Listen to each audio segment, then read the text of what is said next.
નમસ્કાર મિત્રો, વેધર ઇન્ફોર્મેશનમાં આપનું સ્વાગત છે અને હું છું પરેશ। ખાસ કરીને આજના વિડીયોની અંદર આપણે 2-3 પ્રકારની માહિતી આપવાની છે, જેમાં આમ તો આપણે અત્યારે હવામાનની અસમંજસતા છે। ચોમાસું છે એ લગભગ સમયસર બેસી જવાનું છે અને હવે આપણે શિયાળુ પાક કાઢીને ઉનાળુ પાક કરવાનો તો એ ક્યારે વાવવો અને ઉનાળુ પાક ન વાવવાનો હોય તો આપણે શું કરવું જોઈએ, આ તમામ વિષયની ચર્ચા કરવાની છે। સૌ પ્રથમ તો આપને એ જણાવી દઉં કે અત્યારે જે પ્રકારે જોવા જઈએ તો હવામાન છે નોર્મલ ચાલી રહ્યું છે, પણ આવનારા દિવસમાં એટલે કે લગભગ 26 થી 30 જાન્યુઆરી વચ્ચે ફરીથી એક ભયંકર ઠંડીનો રાઉન્ડ આવી રહ્યો છે। બીજા નંબરની અંદર આ વર્ષે આપણે જે ચોમાસું છે એ પણ લગભગ એવું લાગી રહ્યું છે કે 12 થી 15 જૂન વચ્ચે આવી જશે, એટલે ચોમાસું છે એ પણ એના નિયત સમયે અથવા તો નિયત સમય કરતાં 2-3 દિવસ વહેલું ગુજરાતમાં પ્રવેશ કરે તેવી સંભાવનાઓ હાલ અમને દેખાઈ રહી છે। હવે જે ખાસ વાત કરવાની છે કે અત્યારે ઘણા બધા ખેડૂત ભાઈઓ એવા હશે કે જેને કપાસ ગયા ચોમાસામાં વાવેલો છે, કપાસ અત્યારે નીકળ્યો હશે, એને ઉનાળુ પાકનું વાવેતર કરવું હશે।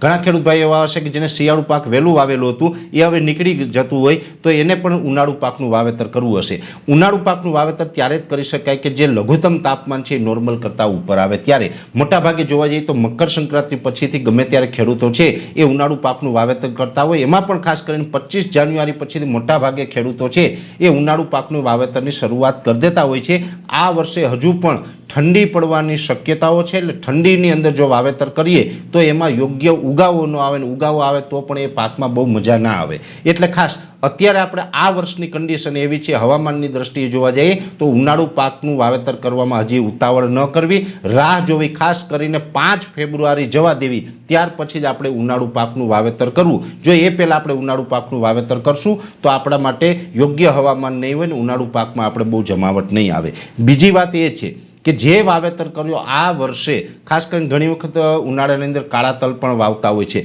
કાળા તલ છે એ સફેદ તલ કરતાં કદાચ 5-10 દિવસ કે 15 દિવસ વધારે સમય લેતા હોય તો એવા પાકનું વાવેતર ન કરવું, કેમ કે ચોમાસું જો સમયસર આવવાની સંભાવનાઓ છે તો એન્ડમાં પછી આપણે નુકસાન થઈ શકે છે, એટલે આપણે દિવસો ગણીને એ પ્રમાણે જ વાવેતર કરવાનું આયોજન કરવાનું છે। બીજા નંબરની અંદર વાત એ છે કે અત્યારે જે આપણે ઉનાળુ પાકનું વાવેતર જેને અનુકૂળતા હોય અને એ 5 ફેબ્રુઆરી પછી કરે અને સમયસર નીકળી જતું એ કરી શકે। કદાચ માની લઈએ કે આપણે આ વર્ષે ન કરીએ તો પણ ચાલે। મોટાભાગે જોવા જઈએ તો આપણે છેલ્લા 5-7 વર્ષથી વર્ષ સારા થઈ રહ્યા છે, એટલે કે ચોમાસા સારા થઈ રહ્યા છે, પાછોતરા વરસાદ સારા પડે છે, એને કારણે સતત આપણે 3 પાક લઈ રહ્યા છે, ચોમાસું, શિયાળુ, ઉનાળુ। હવે 3 પાક લેતા હોય એટલે આપણી જમીનને ક્યારેક આપણે એક વખત પોરો પણ આપવો જોઈએ। હું તો એવું માનું છું કે આપણે સતત આ વર્ષે ઘણા વર્ષથી આપણે ઉત્પાદન લેતા આવ્યા છે। જે મિત્રોએ ઉનાળુમાં પોરો ન આપેલો હોય તો આ વર્ષે એક વર્ષ પૂરતું ઉનાળામાં આપણે પોરો આપી દઈએ તો પણ સારું રહે। ખાસ કરીને જો પોરો આપવાનો હોય તો પણ 1-2 પિયત આપીને આપણે લીલો પડવાશ કરી નાખવાનો।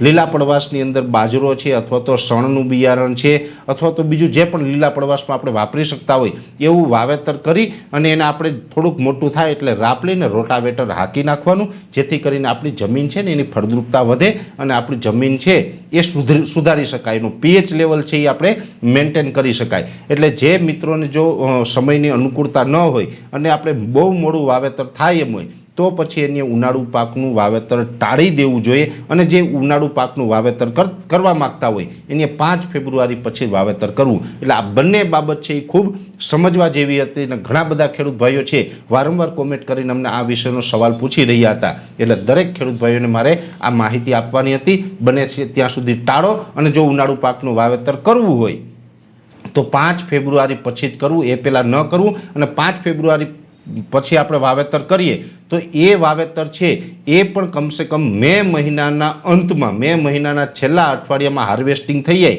એવા પ્લાનિંગથી કરવાનું છે, જેથી કરીને જૂન મહિનાના પહેલા 10-12 દિવસની અંદર આપણે ચોમાસું માટેની ખેતી તૈયાર કરી શકીએ। વિશેષ માહિતી છે એ નેક્સ્ટ વિડીયોમાં આપવામાં આવશે। અત્યારે આ વિડીયોની અંદર એટલું જ। અંતમાં દરેક મિત્રોને વિનંતી રહેશે કે આ વિડીયોને લાઈક આપીને દરેક ગ્રુપમાં શેર કરી દેવો। જો તમે અમને યુટ્યુબ ઉપર જોઈ રહ્યા હોય તો ચેનલને સબસ્ક્રાઈબ કરજો અને ફેસબુક ઉપર જોઈ રહ્યા હોય તો પેજને ફોલો કરજો। નમસ્કાર।